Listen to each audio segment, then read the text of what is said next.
Back here on the Cover 3 podcast, live on CBS Sports Network. Well, the game capping off Saturday night, our final first-round game will be a showdown in Columbus as Tennessee arrives to take on the Ohio State Buckeyes. And it's interesting because these were two teams that earlier in the season were both in the mix to compete for their conference championships, but neither one made it to the conference championship game. Tennessee more on the outside looking in than Ohio State, which had the inside track till that loss to Michigan in their final regular season game. So a little bit of time off, a little bit of time to prepare. I want to get started with Ohio State's offensive line. And Tom, we identified that group as the injuries started to pile up as one place where Ohio State might find it difficult to be as good as they could be given all of the talent that is assembled there. They've had some time to get ready. Chip Kelly has told reporters about all the lessons that they've learned and ways they're going to change their offensive approach after the way that they played it against the Wolverines. How do you think we are going to see Ohio State's offense handle its business going up against a very stout defensive front? Well, I don't think anybody in Columbus would dare say it. I do think it could be somewhat of a blessing in disguise that they lost that Michigan game and therefore didn't have to go to Indianapolis to play in the Big Ten Championship, because it does allow them a chance to get healthier along the offensive line, even if you can't expect those guys to return. But also, it gives them more time for the guys that are now starting for them to kind of work together and gel and prepare for this game against Tennessee, which I think could be a benefit for them. It's something that they desperately need, because one of the primary reasons they struggled to beat Michigan was because they kept trying to run the ball, even though they couldn't run the ball because their offensive line was just getting pushed back by that Michigan defensive front most of the day. So I think you're hoping for improvement there, but I also think that you have to sit and look at the situation. Chip Kelly, during media availability this week, was saying he learned a lot of lessons from that game, and that makes me believe that we will see a little bit a change in approach offensively, like the idea of, oh, hey, that crazy freshman receiver we have who was dominating all season, Jeremiah Smith, what if we throw him the ball? Like, what if we try to get our best player the ball and see if he can make things happen? So I do expect that even in these weather conditions, it is going to be cold. It might be a little windy. We should see Ohio State drop back to pass a little bit more than they did in that Michigan game. And I think that they should, because frankly, that offensive line, even at full strength and at half strength, has been better in pass blocking than it has been in run blocking all season long. So when you're going up against this Tennessee defense, I would rather have my offensive line going backwards in this one than trying to push them forwards. So I think you're going to see the Buckeyes dropping back to pass a little bit more here. I'm going to give you guys a hint here. If you need to get up and grab a beer, you need to go to the bathroom, watch first down. If the team fails, then go. Because I really think the winner of this ball game is going to be the team that finds a way to hit explosive plays on early downs. Ohio State had a real trouble blocking Michigan. I think Tom's totally right. They probably focused a little bit too much on the run game, should have probably dropped back and passed a little more early on. But I also think that the Ohio State approach against Michigan was indicative of their level of concern with that offensive line. I mean, they were trying to secure so many doubles at the first level against some really good Michigan players, of course. But those linebackers, I mean, they were shooting gaps and causing big time problems all day. When that makes sense when you got a new center out there. You know, you've lost both tackles. Like it's a difficult situation for the Buckeyes.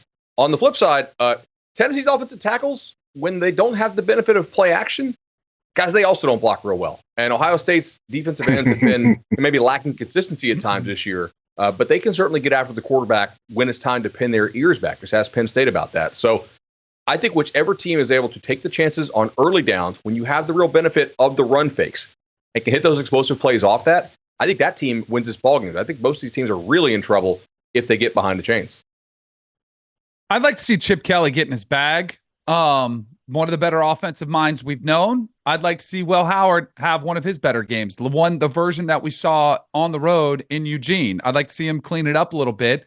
But in order to do so, I think they have to give him opportunities to run the ball, but also to take some shots. You guys mentioned it. Jeremiah Smith is one of the better, freshman sensations we've seen. They also have Emeka Egbuka. Like, this is a super roster, and I get the offensive line is challenged because some of the injuries, but there are ways to work around that. Get Will Howard outside the pocket. Work the screen game. Again, some of those screens can be to the wide receivers or to two of your superstar backs.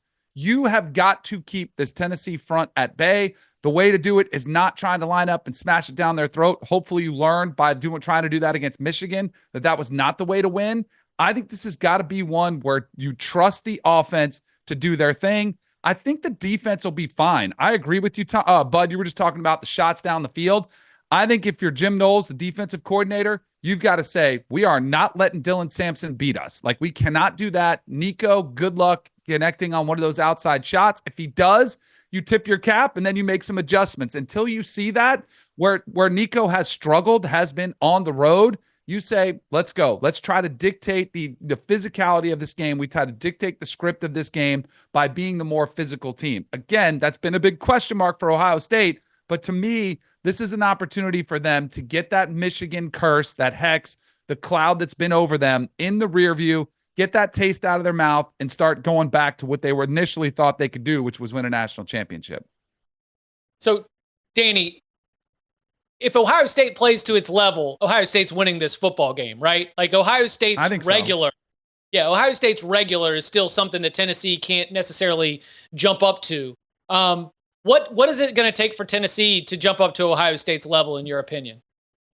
We're just talking about the physical matchups. Like, if Ohio State's offensive line struggles and Tennessee is able to get after Will Howard, where he can't get outside the pocket, he doesn't hurt you with his legs, and Nico takes a couple of those shots and connects on him, then you're in trouble. And if Dylan Sampson, if they do like Kalel Mullings did, and he runs it 35 times, and they control the time of possession, and it may be ugly, but maybe they hit a shot play, that is exactly what you want to see unfold. So I think that's going to be an interesting dynamic, but that's where I think you get nervous. If you are having trouble and they're starting to sustain long, ugly drives, working the ball on the ground, that's when you're like, maybe this really is a problem, the fact that we are getting challenged physically and we're not up to it.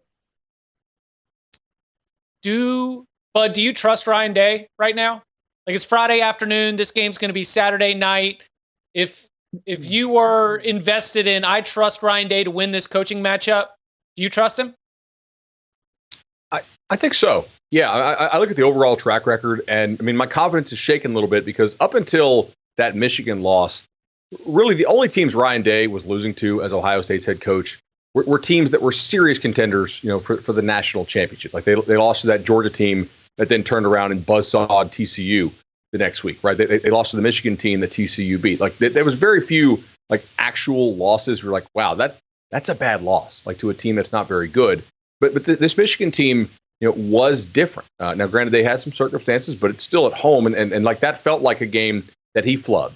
And I really can't say that necessarily about the prior one. So my confidence is shaken a little bit, but I do still, it's still Chip Kelly and Jim Knowles. I think they will probably find a way, but I don't know that Tennessee's a great opponent for them to play, because Tennessee actually is pretty physical. Like, they're spread, but Tennessee will hit you. And like, they use more tight ends and more insert stuff this year than they have in prior years. The defensive line is pretty strong and pretty deep.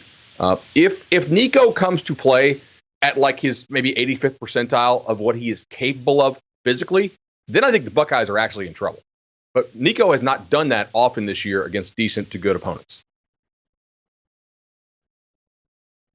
Tom, what you think? I think if you look at, like, with the Ryan Day situation, as long as Tennessee doesn't show up wearing maize and blue, I do trust him for the most part, because, like, as Bud was touching on, he has been an excellent coach for the Buckeyes. He's had a Michigan problem. That's it. No matter their rank, no matter how good they are, sitting there and staring at the Wolverines has been his biggest problem. I look at this Tennessee team as a very good team, but I have seen Ohio State beat plenty of very good teams under Ryan Day. And I think talent-wise, as far as the complete roster is concerned, the Buckeyes are the better team. I think they have an excellent offensive coordinator. I think they have an excellent defensive coordinator. And I think at home in this environment, you look at this as a situation that Ohio State shouldn't blow it.